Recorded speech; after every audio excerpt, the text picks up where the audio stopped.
ఆంధ్ర తెలంగాణలో తక్కువ ఫీజులతో high quality results ఇస్తున్న ఏకైక సంస్థ Tirumal IAS institute. Welcome to Suman TV. Rythu Bharosa పైన రైతుల్లో చాలా డౌట్స్ ఉన్నాయి. డౌట్ నెంబర్ 1, రైతు భరోసా ఎంత ఇస్తున్నారు? గత ప్రభుత్వం 10,000 ఇచ్చింది, ఈ ప్రభుత్వం 12,000 అంటుంది. మరి అప్పుడు ఎలక్షన్లేమో 15,000 అని చెప్పారు. ఇంతకీ ఎంత ఇస్తున్నారు? ప్రశ్న నెంబర్ 1. రెండోది వచ్చేసి సాగు చేసే భూములకు మాత్రమే రైతు భరోసా ఇస్తాం, సాగు చేయని భూములకు ఇవ్వము అంటున్నారు. మరి సాగు చేసే భూముల్ని ఎలా గుర్తిస్తారు?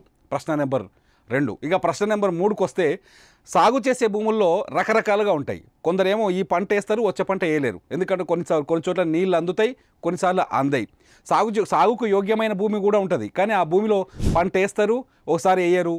ఓసారి ఎకరం పడుతుంది, ఒకసారి అర్ధ ఎకరం పడుతుంది, ఒకసారి 2 ఎకరాలు పడుతుంది, ఒకసారి 3 ఎకరాలు పడుతుంది. మరి ఈ భూముల పరిస్థితి ఏంది? దీన్ని ఎట్లా కొలుస్తారు? మూడోది వచ్చేసి చిలకల పంటలు ఉంటాయి. చిలకలు అంటే కందులు, సజ్జలు, జొన్నలు, ఆముదాలు, పత్తి ఇట్లాంటివి వేస్తారు తెలంగాణలో. మరి ఈ పంటల పరిస్థితి ఏంది? వీటికి కూడా రైతు భరోసా వస్తుందా రాదా? ఎందుకంటే ప్రభుత్వం మొన్న ఏదైతే నిర్ణయం తీసుకుందో అందులో సింగిల్ మాటలో చెప్పింది ఏంటంటే సాగు చేసే భూములకు మాత్రమే రైతు భరోసా ఇస్తాం, సాగు చేయని భూములకి వేయము అన్నారు.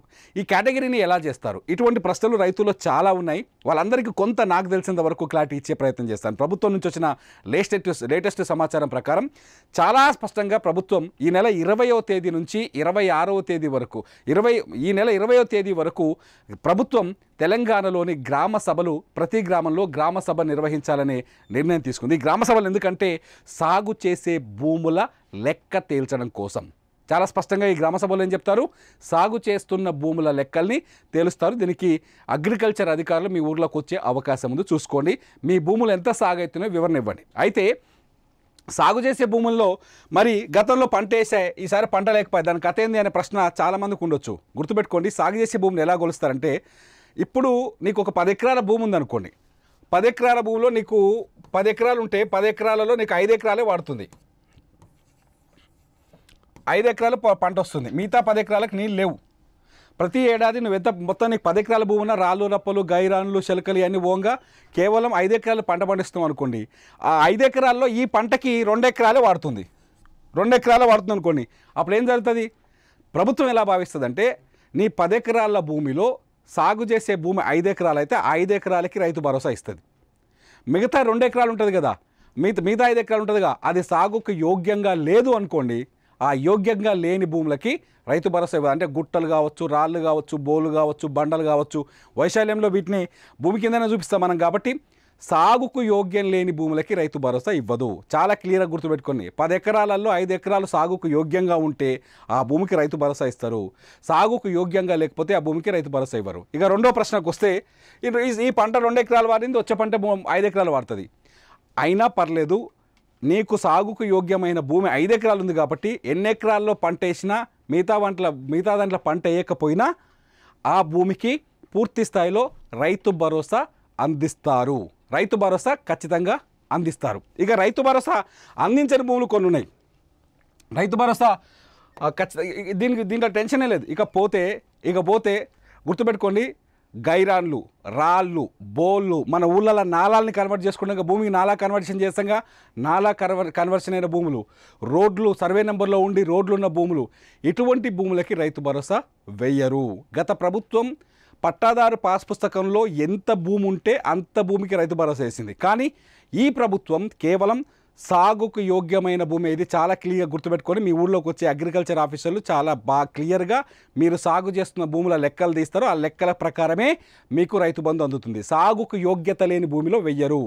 నాలా కన్వర్షన్ భూములు కావచ్చు, వెంచర్లు చేసిన భూములు కావచ్చు, బోళ్ళు రాళ్ళు ఉన్న భూములు కావచ్చు, లేకపోతే రోడ్లు వేసిన భూములు కావచ్చు, లేకపోతే ఆల్రెడీ ఊళ్ళల్లో కమర్షియల్ చేస్తుంటారు, అంటే వేరే వ్యాపారం చేస్తూ ఆ భూమిని వ్యవసాయ భూమి కింద చూపిస్తారు కదా, అటువంటి భూములకు కూడా రైతు భరోసా రాదు. కేవలం దున్ని నాటు పెట్టి లేకపోతే ఇత్తనాలు వేసే భూములకు మాత్రమే రైతు భరోసా ఇవ్వాలని ప్రభుత్వం నిర్ణయించింది. ఇకపోతే రైతు భరోసా ఎంత అనేది అతిపెద్ద ప్రశ్నగా మారింది. గత ప్రభుత్వం కేసీఆర్ ప్రభుత్వం ఎకరానికి ఎంత వేసింది? 10,000 వేసింది కేసీఆర్ ప్రభుత్వం. రేవంత్ రెడ్డి ప్రభుత్వం ఎకరానికి 12,000 ఇస్తా ఉంటుంది. అంటే కేవలం 2,000 ఎక్కువ ఇస్తా అని చెప్తుంది. ఎలక్షన్స్లో ఏం చెప్పారంటే వీళ్ళు 15,000 ఇస్తామని చెప్పారు. కానీ మొన్న క్యాబినెట్ భేటీలో మాత్రం చాలా స్పష్టంగా 12,000 ఎకరానికి 12,000 మాత్రమే ఇస్తామంటే పంటకు 6,000. గతంలో పంటకు 5,000 వచ్చేది ఎకరానికి, ఈసారి పంటకి 6,000 వస్తాయి. ఏ తారీఖు నుంచి వస్తుందంటే జనవరి 26వ తేదీ నుంచి రైతు భరోసా రైతుల ఖాతాల్లో పడబోతోంది. ఎకరానికి 6,000 చొప్పున జనవరి 26వ తేదీ నుంచి రైతుల ఖాతాల్లోకి డబ్బులు వస్తాయి. జనవరి 20వ తేదీ వరకు ఏ రైతుకి ఎంత భూమి ఉంది, ఆ భూమిలో ఎంత సాగు చేస్తున్నాడు, ఎంత సాగు చేయట్లేదు, రాళ్ళు రప్పలు ఎంత ఉంది, వెంచర్లు చేసింది ఎంత ఉంది, రోడ్లు ఎంత ఉన్నాయి, ఇవన్నీ తీసేసి పొలం ఎంత ఉందని లెక్కలు తీసి ఆ పొలానికి రైతు భరోసా అందిస్తారు. ఇకపోతే మొత్తం ఇట్లా ఎంతమందికి వస్తుందంటే రాష్ట్రంలో 1,35,00,000 ఎకరాలకి 1,35,00,000 ఎకరాలకి రైతు భరోసా పడబోతుంది. అందులో 64 లక్షల మంది రైతులకి బెనిఫిట్ అవుతుంది. 64 లక్షల మంది రైతులకు బెనిఫిట్ అవుతుంది. ఇందులో అంటే 12,000 ఫ్యామిలీస్, మొత్తం 9,000 కోట్లు కేటాయించింది ప్రభుత్వం. 9,000 కోట్ల రూపాయలని ఈ నెల 26వ తేదీన వరుసగా రైతుల ఖాతాల్లో జమ చేయాలని ప్రభుత్వం నిర్ణయించుకుంది. గతంలో రైతు బంధు ఏదైతే రుణమాఫీ ఉండేదో ఆగస్టు 15వ తేదీన రుణమాఫీని మొదలుపెట్టింది ప్రభుత్వం. ఆగస్టు 15వ తేదీ నాటికి రుణమాఫీ చేస్తామని చెప్పింది. ఆగస్టు 15వ తేదీ నాటికి రుణమాఫీ చేసుకుంటూ వచ్చింది. ఈసారి జనవరి 26 నుంచి రైతు భరోసా వేస్తామని చెప్పింది. రైతు భరోసాను వస్తేందుకు ప్రభుత్వం రెడీ అయింది. ఎకరానికి 12,000 సాగు చేసే భూములకు మాత్రమే వస్తుంది. ఈ పంట 2 ఎకరాల వారి వచ్చే పంటకు 3 ఎకరాలు పడావు పడ్డా వచ్చే పంట మళ్ళీ నువ్వు 5 ఎకరాలు నాటు పెడతావు కాబట్టి పడావు ఉన్న భూమి కూడా అంటే పంటకు యోగ్యమైన భూమికి కూడా నీకు రైతు భరోసా అందుతుంది. ఇలా టెన్షన్ పడాల్సిన పని లేదు. రైతు భరోసాతో పాటు ఈసారి రేవంత్ రెడ్డి ప్రభుత్వం ఇంకొక గొప్ప వరం ఇచ్చింది రైతులకు, పేదలకు. ఏంటంటే ఇందిరమ్మ ఆత్మీయ భరోసా. ఈ ఇందిరమ్మ ఆత్మీయ భరోసా కింద సంవత్సరానికి 12,000 రూపాయలని రైతు కూలీలు, ఉపాధి హామీ కూలీలకు అందించబోతోంది. ఎవరైతే ఉపాధి హామీ కూలీలు ఉంటారో గ్రామీణ ప్రాంతాల్లో వాళ్ళకి ఏడాదికి 12,000 రూపాయలని అందించబోతుంది.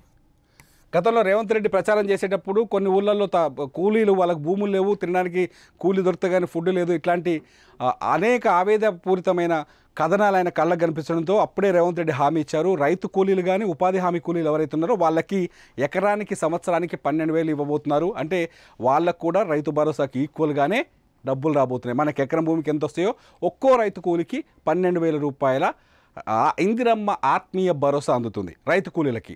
వీళ్ళు ఈ రైతు కూలీల కోసం దాదాపు 700 కోట్లను కేటాయించింది. 700 కోట్లను కేటాయించింది. జనవరి 6వ తేదీ నుంచి తెలంగాణలో రైతులకి మరో పండగ స్టార్ట్ కాబోతుంది. నిజంగానే రైతు భరోసా పైన రేవంత్ రెడ్డి ప్రభుత్వం సరైన నిర్ణయమే తీసుకుందా?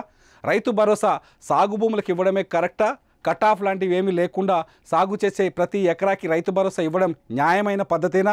రైతు కూలీలకి 12,000 సరిపోతాయా? మీ అభిప్రాయం ఏంటి? రైతు భరోసాపై రేవంత్ రెడ్డి ప్రభుత్వం తీసుకున్న నిర్ణయంపై మీ అభిప్రాయం ఏంటి? ఈ వీడియో కింద కామెంట్ చేయండి. ఖచ్చితంగా మీ కామెంట్స్ పైన మరో వీడియో చేస్తా. చూస్తూనే ఉండండి సుమన్ టీవీ.